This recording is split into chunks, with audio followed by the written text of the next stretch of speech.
Muhammadin wa ala alihi wa sahbihi ajma'in. Rabbi israh li sadri wa yassir li amri wahlul 'uqdatam min lisani yafqahu qawli.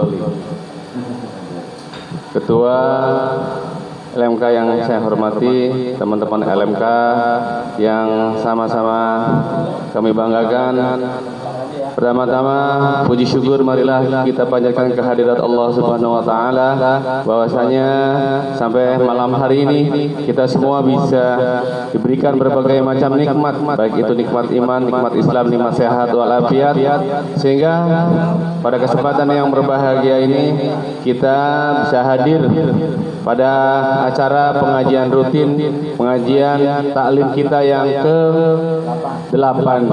Alhamdulillah taklim malam hari ini LMK bertempat di rumah LMK 017. Selawat serta salam semoga kita curahkan kepada junjungan kita Nabi besar Muhammad sallallahu alaihi wasallam beserta para sahabat keluarga. Bapak hadirin jamaah LMK yang sama-sama menghormati Allah Subhanahu wa taala, tanpa berpanjang-panjang waktu, marilah kita buka acara taklim kita pada malam hari ini dengan mengucapkan basmalah. Bismillahirrahmanirrahim. Taklim diawali dengan pembacaan tahlil, tahmid dan zikir yang akan dipimpin oleh Bapak Ustadz Nuridin, atau langsung diganti oleh Bapak Ustadz Syahroni SPAD. Kepada Ustadz Syahroni dipersilakan.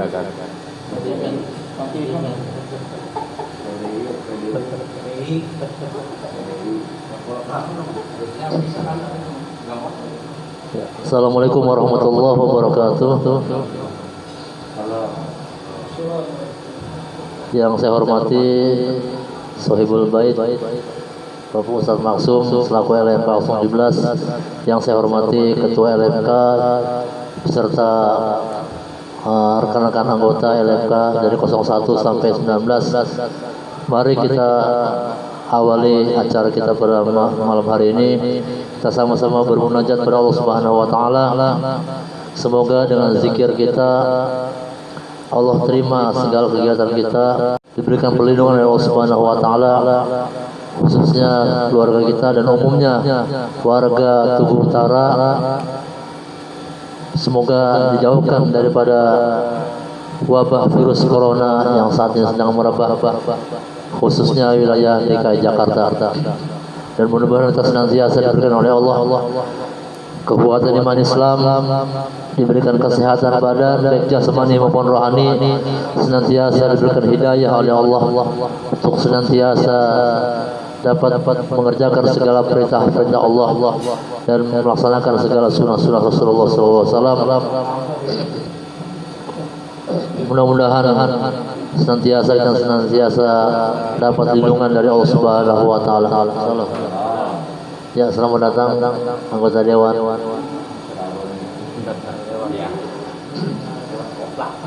Al-hadin wa ala kulli salih wa ila hadratin Nabi Mustafa Rasulullah sallallahu alaihi wasallam. Al-Fatihah. A'udzu billahi minasyaitonir rajim. Bismillahirrahmanirrahim. Alhamdulillahirabbil alamin arrahmanir rahim maliki yaumiddin. Iyyaka na'budu wa iyyaka nasta'in. Ihdinas siratal mustaqim. Siratal ladzina an'amta 'alaihim ghairil maghdubi 'alaihim waladdallin. ثم إلى جميع إخوانه من الأنبياء والمرسلين والأولياء والشهداء والصالحين والعلماء العاملين والمصنفين المخلصين وجميع المجاهدين في سبيل الله رب العالمين والملائكة المقربين خصوصا سيدنا عبد القادر الجيلاني. الفاتحة. أعوذ بالله من الشيطان الرجيم. بسم الله الرحمن الرحيم. الحمد لله رب العالمين الرحمن الرحيم مالك يوم الدين. إياك نعبد وإياك نستعين. إلى الصراط المستقيم صراط الذين أنعمت عليهم غير المغضوب عليهم ولا الضالين. ثم إلى جميع القبور من المسلمين والمسلمات والمؤمنين والمؤمنات من مشارق إلى مغربها برها وبرها خصوصا إلى آبائنا وأمهاتنا وجدنا وجدنا ونسأل المرحومة Bapak Haji Faisal, Bapak Kiai Haji Faisal, dan Ibu Rafiah binti Fulan. Insya Allah almarhum seluruh keluarga kita yang telah mendahului kita, khususnya keluarga dari anggota LMK dari 0109 Allahumma ighfir lahu warhamhu wa'afihi wa'fu anhu. Allahumma ighfir laha warhamha wa'afiha wa'fu anha. Allahumma ighfir lahum warhamhum wa'afihim wa'fu anhum waj'al qabrahum bi safati Rasulullah sallallahu alaihi wasallam. Al-Fatihah. A'udzu billahi minasy syaithanir rajim. Bismillahirrahmanirrahim. Alhamdulillahi rabbil alamin arrahmanir rahim maliki yaumiddin. Iyyaka na'budu wa iyyaka nasta'in. الصراط المستقيم صراط الذين أنعمت عليهم غير المغضوب عليهم ولا الضالين. لا إله إلا الله والله أكبر. بسم الله الرحمن الرحيم. قل هو الله أحد الله الصمد لم يلد ولم يولد ولم يكن له كفوا أحد. بسم الله الرحمن الرحيم. قل هو الله أحد الله الصمد لم يلد ولم يولد ولم يكن له كفوا أحد. بسم الله الرحمن الرحيم. قل هو الله أحد الله الصمد لم يلد ولم يولد ولم يكن له كفوا أحد. لا إله إلا الله والله أكبر. بسم الله الرحمن الرحيم. قل أعوذ برب الفلق من شر ما خلق ومن شر غاسق إذا وقب ومن شر النفاثات في العقد ومن شر حاسد إذا حسد. لا إله إلا الله والله أكبر. بسم الله الرحمن الرحيم. قل أعوذ برب الناس ملك الناس إله الناس من شر الوسواس الخناس الذي يوسوس في صدور الناس من الجنة والناس. لا إله إلا الله والله أكبر. بسم الله الرحمن الرحيم. الحمد لله رب العالمين الرحمن الرحيم مالك يوم الدين. إياك نعبد وإياك نستعين اهدنا الصراط المستقيم صراط الذين أنعمت عليهم غير المغضوب عليهم ولا الضالين. بسم الله الرحمن الرحيم.